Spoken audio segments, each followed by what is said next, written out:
नमस्कार, मैं हूं आपका दोस्त विजय विद्रोही। आप मुझसे जुड़ चुके हैं, इसके लिए आप सबका तहे दिल से शुक्रिया।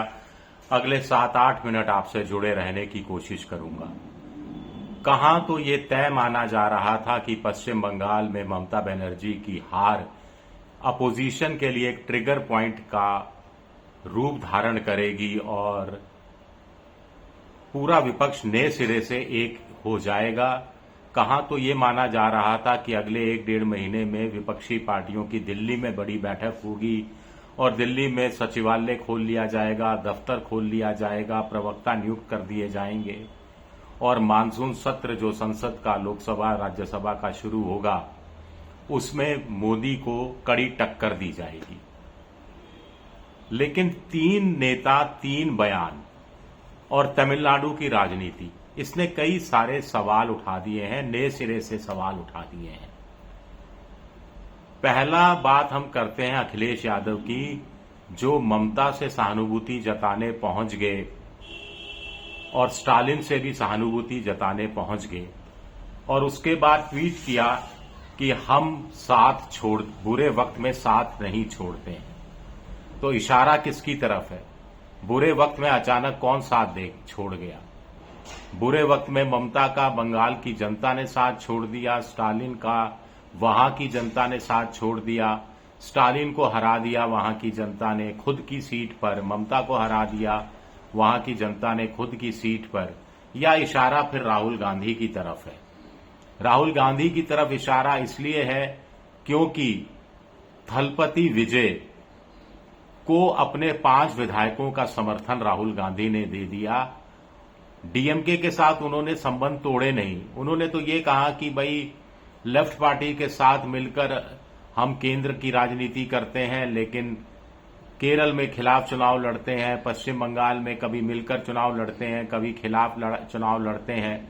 तो कहने का मतलब उनका ये था कि थलपति विजय को भी इंडिया पॉलिटिकल फ्रंट के फोल्ड में ले आएंगे, डीएमके भी फोल्ड में होगी। जब लोकसभा के चुनाव होंगे तब सीटों का कोई एडजस्टमेंट, कुछ टेक्निकल समझौता कर लिया जाएगा। लेकिन स्टालिन तो बड़े उतावले निकले। स्टालिन ने यह भी नहीं सोचा कि स्टालिन की सरकार तो बन नहीं रही थी, ना ही एआईडीएमके की सरकार बन रही थी। हां, तो ऐसे में राहुल गांधी ने तो कोई धोखा नहीं दिया। एआईडीएमके अगर राहुल गांधी साथ नहीं जाते तो हो सकता है एआईडीएमके दिल्ली के कहने पर या दिल्ली की मदद से, आप समझ गए दिल्ली की मदद क्या हो सकती है, मदद से थलपति विजय को इस बात के लिए कन्विंस कर लेती कि वो बाहर से सपोर्ट दे देंगे या फिर उनके मंत्रिमंडल में शामिल हो जाएंगे। तो ऐसे में तमिलनाडु में बीजेपी की भले ही एक ही विधायक जीता हो, वो 900 वोट से, लेकिन बीजेपी की एंट्री हो जाती। अब ये और बहस का विषय है कि थलपति विजय नहीं मानते और बीजेपी को वो सांप्रदायिक पार्टी बताते रहे हैं। लेकिन राहुल गांधी ने एक बड़ा मास्टर स्ट्रोक खेला कुछ लोगों की नजर में कि उन्होंने तमिलनाडु की हद में बीजेपी को आने से रोक दिया। इस बात को स्टालिन नहीं समझ रहे हैं और इतने उतावले हो गए कि लोकसभा अध्यक्ष ओम बिरला को कनिमोझी ने खत लिख दिया कि हम मानसून सत्र में हमारे लिए अलग से व्यवस्था कर दो, हम कांग्रेस के सदस्यों के साथ नहीं बैठेंगे। इस हिसाब से देखा जाए तो मोदी जी की बांछें खिल गई होंगी।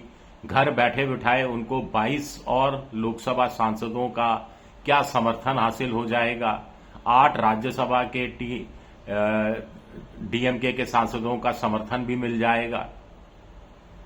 350 की संख्या लोकसभा में हो जाएगी और 150 की संख्या राज्यसभा में पार कर जाएगी। ऐसा तो होने वाला नहीं है।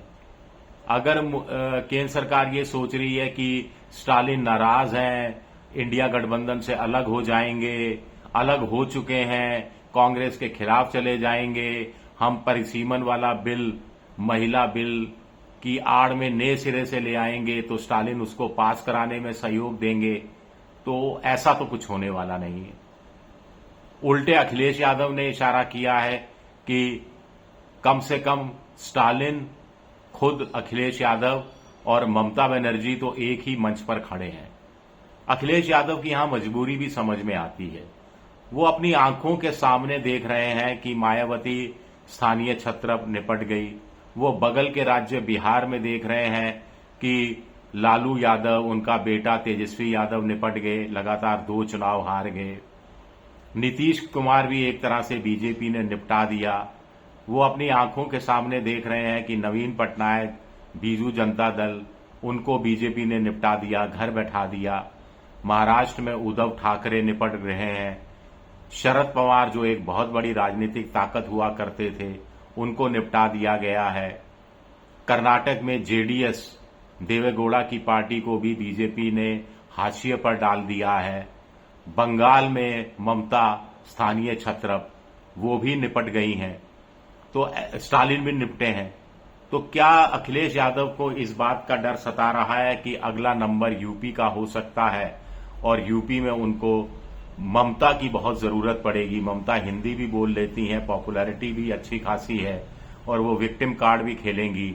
तो क्या ये ट्वीट करना अखिलेश के लिए जरूरी हो गया था? और वो राहुल गांधी पर तंज कसने की कोशिश कर रहे हैं। अब इसके साथ साथ बड़ा सवाल उठता है कि क्या यूपी में ममता और स्टालिन के सहारे अखिलेश राज्य विधानसभा चुनाव में जीत का सपना देख सकते हैं या संभावना देख सकते हैं, या फिर उनको कांग्रेस की जरूरत पड़ने वाली है? देखिए, कांग्रेस छोटी पार्टी हो गई है। राष्ट्रीय पार्टी भले ही हो, 14 करोड़ वोट मिलता रहा हो, लेकिन जब वो स्थानीय छत्रपों के साथ मिलकर चुनाव लड़ती है तो उसको कुछ सीटें दे दी जाती हैं, जिसको कांग्रेस मानती रही है। राहुल गांधी थलपति विजय के साथ मिलकर इस ट्रेंड को, इस चुनावी कसरत को, इस चुनावी रणनीति को तोड़ना चाहते हैं और कुछ नया करना चाहते हैं, जनजी के साथ जाना चाहते हैं। इस पर एक अलग बात कर लेंगे, लेकिन मोटे तौर पर मैं ये कह रहा था कि कांग्रेस जहां जहां होती है वहां उसका थोड़ा बहुत वोट बैंक है। उसके कारण इनडायरेक्ट रूप में फायदा अपोजिशन पार्टी को हो जाता है, जिसके साथ मिलकर चुनाव लड़ते हैं, कि मुसलमान वोट बिखरता नहीं है या कम बिखरता है। अब स्टालिन, द्रविड़ जो डीएमके पार्टी है, वो दलितों की राजनीति करती रही हो, द्रविड़ मूवमेंट चलाती रही हो, लेकिन तमिलनाडु में ईसाई और मुसलमान, ये एक ठीक ठाक वोट बैंक है जो कांग्रेस की वजह से डीएमके का साथ देता रहा है।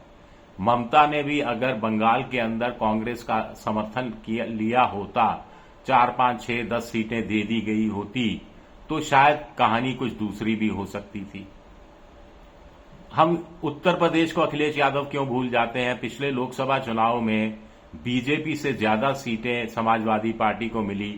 कांग्रेस को भले ही 6-7 सीटें मिली और उनको 38 कुछ सीटें मिली, लेकिन इसमें कांग्रेस की भूमिका को अखिलेश यादव नकार नहीं सकते हैं। तो ये चर्निंग हो रही है, नए सिरे से चर्निंग हो रही है। अब आने वाले दिनों में, अभी तो पॉलिटिकल बयानबाजियां हो रही हैं, अगले 15-20 दिन तक ये बयानबाजियां होती रही हैं। फिर जब तालाब में जो पत्थर फेंके गए हैं, लहरें उठ रही हैं, वो लहरें उठनी बंद होंगी, तब इस बात का अंदाजा लगाया जा सकेगा कि इंडिया पॉलिटिकल फ्रंट ने तमिलनाडु में स्टालिन की हार से और बंगाल में ममता बनर्जी की हार से कोई सबक सीखा है या वही ढाक के 3 पात है। राहुल गांधी ने तो सबक सीखा है। राहुल गांधी तो नई तरह की राजनीति, नया प्रयोग करने के लिए मचलते हुए दिखाई दे रहे हैं। क्या राहुल गांधी को लगता है कि अपोजिशन, ये क्षेत्रीय पार्टी जो राज्य विशेष की होती हैं, इनके सामने झुककर कुछ हासिल नहीं हो रहा और अब इससे ज्यादा झुका भी नहीं जा सकता? क्या ये एक नया चर्निंग है? आगे कभी बात करेंगे इस पर विस्तार से। शुक्रिया मेरा वीडियो देखने के लिए, बहुत बहुत शुक्रिया। पसंद आए तो लाइक कीजिए, सब्सक्राइब कीजिए, शेयर कीजिए। आप मेंबरशिप ड्राइव में भी जा सकते हैं। शुक्रिया, बहुत बहुत शुक्रिया।